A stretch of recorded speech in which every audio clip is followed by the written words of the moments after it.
Hello sweet friends and welcome to the Rebookery channel.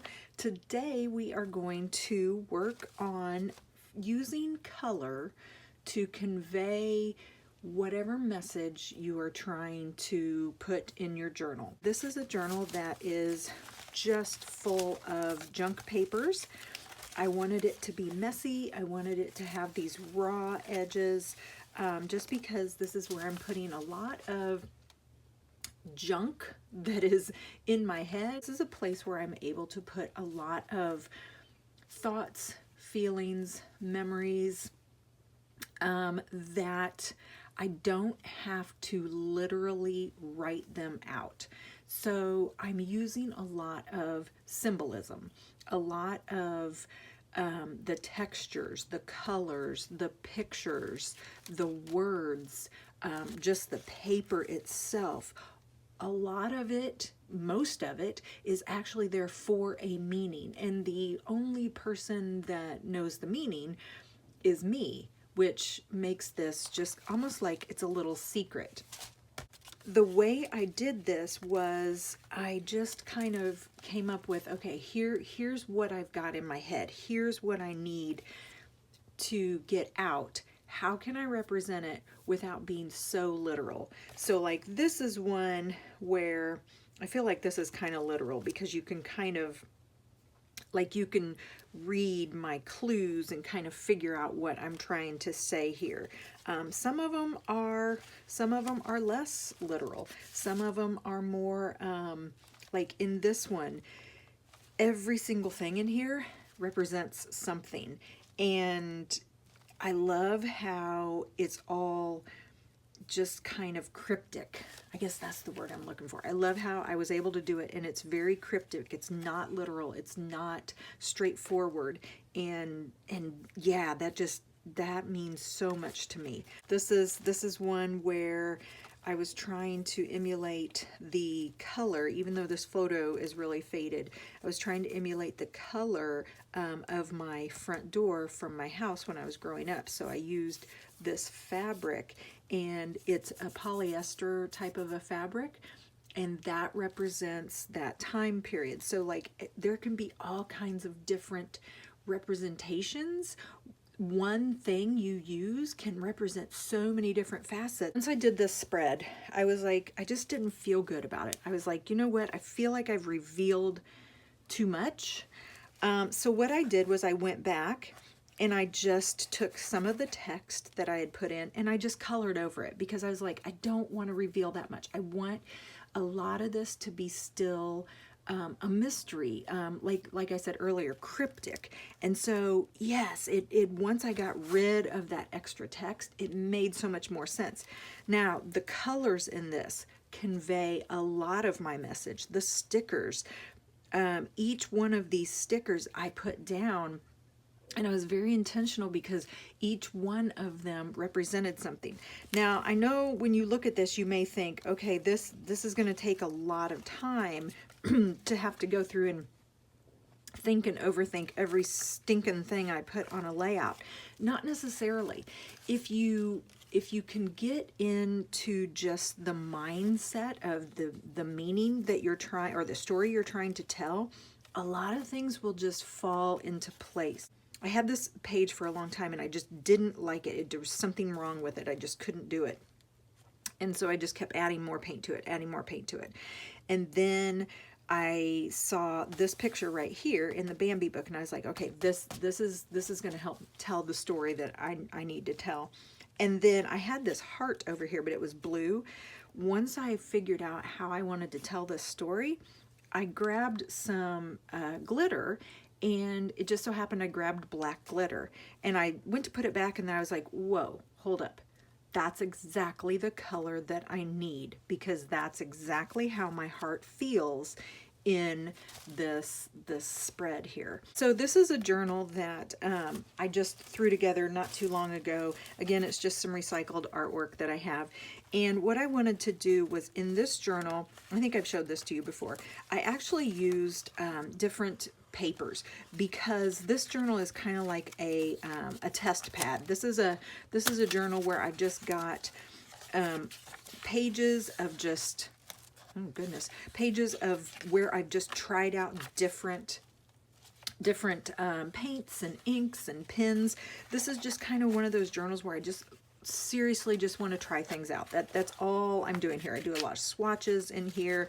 I put some cloth pages in here because I wanted to see how they would work on different mediums. I used paper bags. I used some watercolor paper. And I just sit down with this and I just will add marks. Like maybe one day I want to, like last night, here we go. Last night I had already had all this paint and stuff on here from a couple weeks ago, but I was like, hey, I wonder what my gel pens will do on this paint. So I just got my gel pens out and I just sat here and I made marks. There's no story to tell here. There's no hidden meaning. This is just a place where I can play around with my supplies. If something happens to turn into a finished piece, and I say finished because that's all in the eye of the beholder, but if something happens to turn into a finished piece, then awesome. But if something just stays swatches and practice, that's awesome too. That's pretty much all that this is. So this journal right here has allowed me to, one, take stock of my supplies. I'm also trying out different of my supplies because, again, I went through and I got rid of stuff I didn't need. I found stuff that I hadn't used for a long time, such as my chalk pastels. Oh my gosh, I haven't used these in forever, and I used to love these. And so this is a place where I just try out my chalk pastels. I got all of my glitter out, and I started to use that again because it was tucked in a drawer. Whoops, sorry about that. It was tucked in a drawer over on the other side of my room. What purpose is it doing there? So once I got these things out and I tried them out, it just made, it was almost like I had brand new supplies. So this journal has allowed me to really dig into my supplies and get to know them. I took it one step further and I took just some quilt here and I made a cover. And what I did was I just made a smaller version of this journal. Now this journal is going to be almost more, I guess, finished is what I would like to say. I've showed you guys this before. So this is my Swatch journal. This is where I'm trying to be very mindful and very like cognizant of the colors that are around me because I am a color person. I try to do muted, the whites and the beiges and the blacks and the browns. I try to do them and I can't. I love art that uses just those neutral tones, but I can't do it. Nor do I want to. That's the whole thing. I don't want to. I like using colors. So this is a journal where I'm just keeping track of different color combinations. Some of the swatch pages I'm doing in here are just very practical, like it just gives the facts. But then some of them are ones where I'm starting to bring in some feeling. So this was a piece of wallpaper. I've showed this to you before, and this is where I tied in a little bit of feeling because these colors evoke a lot of feeling in me. When I see these colors, I'm like, ooh, that's a trigger, and I love that. I have these scraps of fabric laying around, and I just kept seeing the color combinations together, and I was just like, oh my gosh, I love that color combination. So I started to think, why do I love that color combination? And as I looked at it more, and I started to swatch out the colors, I realized the reason why is because this reminds me of my grandparents, and this just, I called this one ham and eggs for breakfast because this just seems like a country farm color palette, something that I would see if I was at my grandparents' house. And these are where I'm using color swatches, but in a different way. I'm not keeping them in the little squares like I did here, and they're not so, rigid. These guys are where I'm just playing around with using acrylics and some oil pastels, whereas over here this was watercolor. I just actually wrote in here, like next to the colors, like why I used those colors or what they represented. Did the same thing here. You can see I've just got a little bit of some writing in here. This one was a little different because as I did this one, I actually used the words from the page below. There was, this was a recipe book that these pages came out of. And so this was a recipe for corn custard pudding. And so I thought, corn custard pudding, okay, what does that look like? What does that feel like? What are the images that come up in my head? And so these colors to me represent corn custard pudding. And then there was buttery baby lima beans, and then a fruit sherbet. So that's what these guys represent. So I actually used the words on the page to make this color palette. As I did this, I just had some things laying around over here in my little box that were just little doodads and stuff. And so I put those on because they kind of fit the color. And as I'm doing that, I'm like, oh my gosh, this looks like my grandma's garden. This looks like stuff that would come out of my grandma's garden. And so I titled this one Grandma's Garden. And so if I'm trying to represent my grandma, or I'm trying to represent something from my childhood where it involved my grandma or her garden, I could go to these colors. This is another one that I did that this one came from a piece of fabric. And so I love this fabric. I got it at an estate sale.